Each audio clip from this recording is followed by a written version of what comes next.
I don't give a fuck. Oh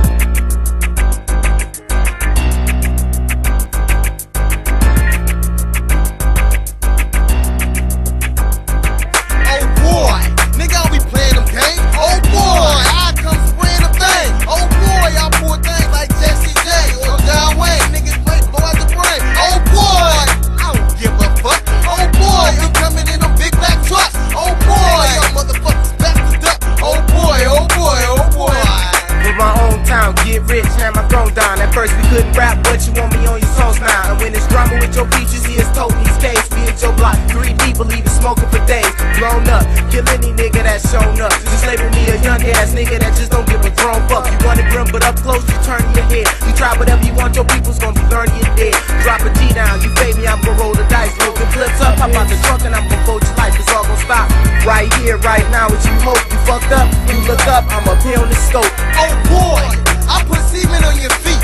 Throw you in the lake, 535 deep. I'm cutthroat. Please believe me, I put a hole in your ass the size of a CD. Y'all young ass niggas can't fuck with us. My game is tighter than police handcuffs. I pull up, get out, shoot you right in the mouth. I boot up, suit up, come right in your house. Anybody in that bitch, yo, I'm taking them out. Police outside, I gotta make it to the rag. I gotta leave these niggas bloody like a maxi pad. There they go, put their brains on the floor so they never try to play tough like a hoe. High speed fucking chase. Police behind me, I'ma give them a hell of a race. Straight to the crib, oh boy. You know I'm jumping out the window with that toy. Them niggas trying to take me out. I'ma tell these niggas I ain't going to jail. I'd rather go to hell. Nigga, I be coming through. It's like the true MP. With my motherfucking crew, y'all can't fuck with me. Oh boy, nigga, we rollin' the range. Oh boy, everywhere I go, I got that thing. Oh boy, I got that raw spot. Oh boy, I got that yay spot. Oh boy, I got that weed spot. But if you need, come holler at Tuck. You know how it is, niggas ain't no motherfucking bluff. Nigga rollin' on them 20-inch wheels. Nigga pop out 3 XC pills. Niggas like Tuck, don't chill. I'm in the titty bar, smacking hoes. They like, what's wrong with this nigga?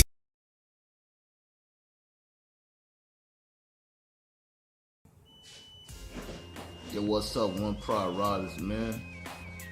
It's that One Pride Rider and Detroit First Everybody member, 313 Hitman in the building. I just want to make a video on my real thoughts on this foundation going on. And the main characters that I'm going to talk about tonight is, of course, the new general manager, which is the real bridge builder in this organization, Bob Quinn. I'm going to talk about also the 2 coordinators that is doing the heavy lifting for Jim Caldwell, mainly JPC and Teryl Austin. And I'm going to tell you why I love this foundation. Yeah, you see me draped up in that Darius Slay. I know you like that right there. Yeah, just letting homies know I'm coming hard this year, man. I'm coming hard in the TTC and I ain't letting up. But I'm gonna keep it football. Unlike some of these clowns over here gunning for internet fame when they ain't earned it yet. But I'm gonna leave that alone. It's for my fellow One Pride Riders out there. Shout out to the homie Ace Taker. And of course, my boys, Mad Beast, Dante, of course, LB and Everything King, Humble Beast Tay, DVE 313 Highlights, Sandman Lions, Foxboy 2007, and all the One Pride Riders out there, okay? Just wanna spew my thoughts on Bob Quinn and why I do believe that he will be the best GM in the NFC North in the years to come. Just look at the foundation we have today. Me as a suffering One Pride Rider, been suffering for 23 years. We hadn't had this good of a front office since what Wayne Fonts came here. I really wish that Wayne Fonts has this type of strong support in the front office. It's just that the Lions weren't really capable or caring about us back then as I believe they do now. So just want to point that out. I love Bob Quinn because look at what's changed. We're building from the trenches, from both sides, and with Taylor Decker and Ashawn Robinson, and that tells us we're going to be a tougher team to deal with in years to come. Now I know haters keep bringing up 1957 and 0-16, but a new day's about to come. Number 2, we got the players that is going to help this team. Not going after hot free agents and hot names that ESPN and Fox Sports want to throw up there in our face. And I'm just here to say this now. My fellow One Pride Riders are not here to chase headlines. We're here to win football games and hopefully win a playoff game that will one day lead to a Super Bowl championship. I believe that's what we're building here with Bob Quinn. He's serious about his job, and he takes his job seriously. And he's given JBC and Teryl Austin all the support in the world, which is the 2 workhorses of Jim Caldwell, believe it or not. Number 2, the approach has changed.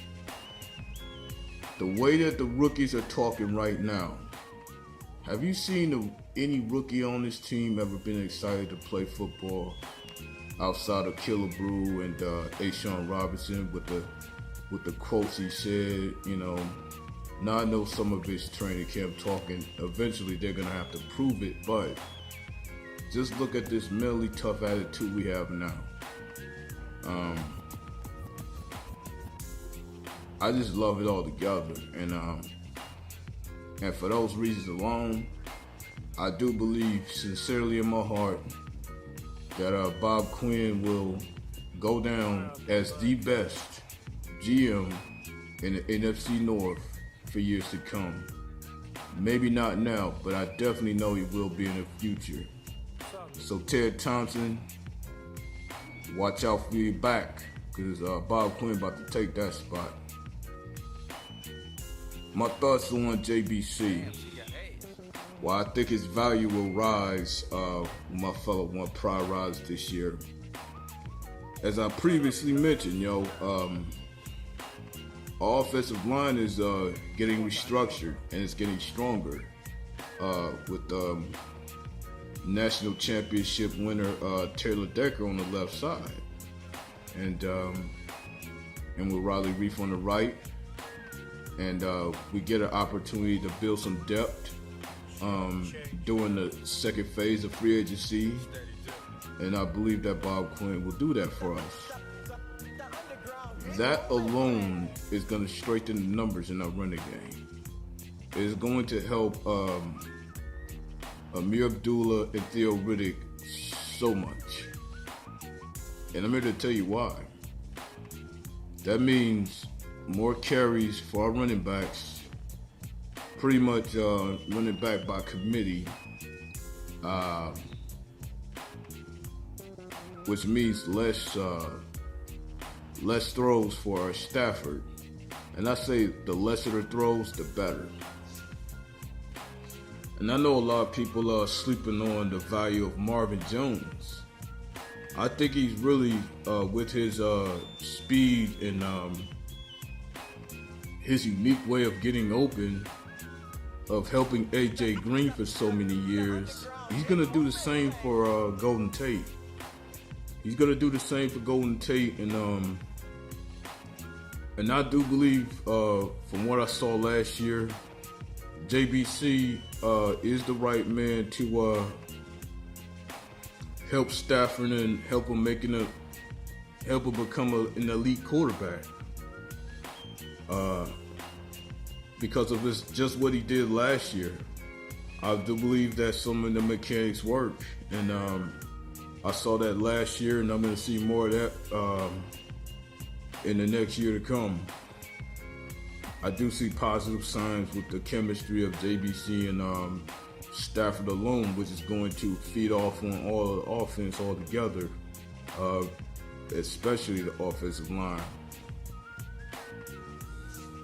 Now let me move over to my boy Teryl Austin.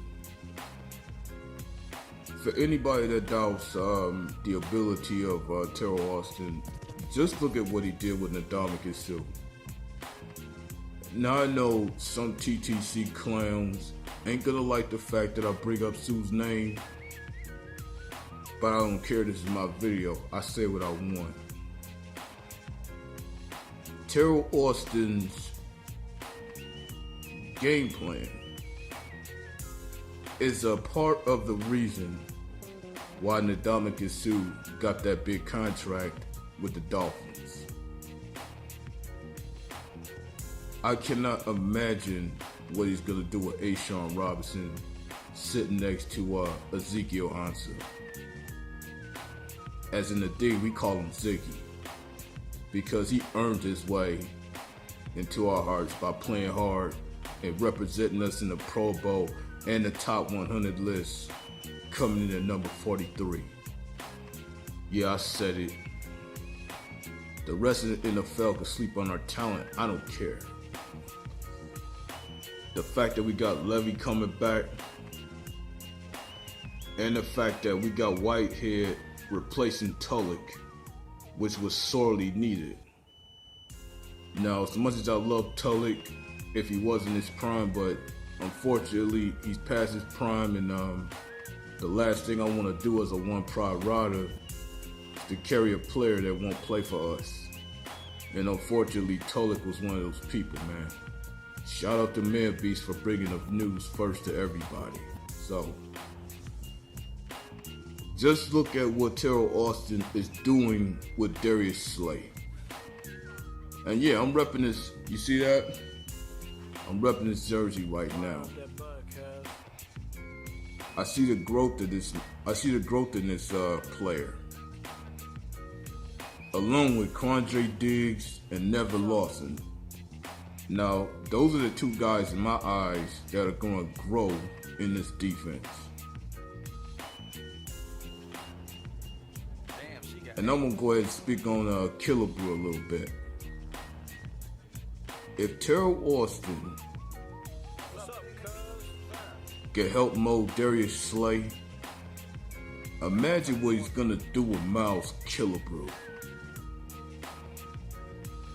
Of course, Miles Killebrew, he got to develop and he got to put the work in and listen to Teryl Austin. He has to do that first. So,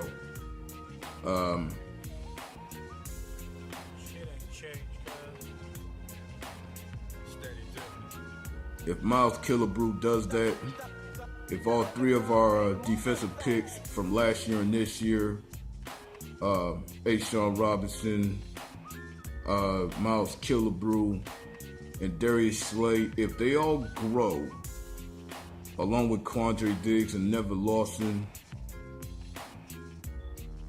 if they grow with Levy and Ziggy, I think we're going to have a hell of a defense, and we really claim the top defensive spot in the division in the next 2 years. So all you VOD clowns out there, enjoy your spot at the top, because we about to take it in the next year. Yeah, I said it, VOD clowns. Come get me. So, and as far as the whole Calvin Johnson comment, I'm going to say this straight up. He's right. And it all had to do with the ineptitude of Martha Ford. I don't think he was taking a shot at me as a fan. he was really taking a shot at Martha Ford. And y'all know how I feel about Martha Ford. She was clearly milking him for ticket sales, using them up for ticket sales, as I pointed out in the Martin Mayhew video. And that's exactly what happened.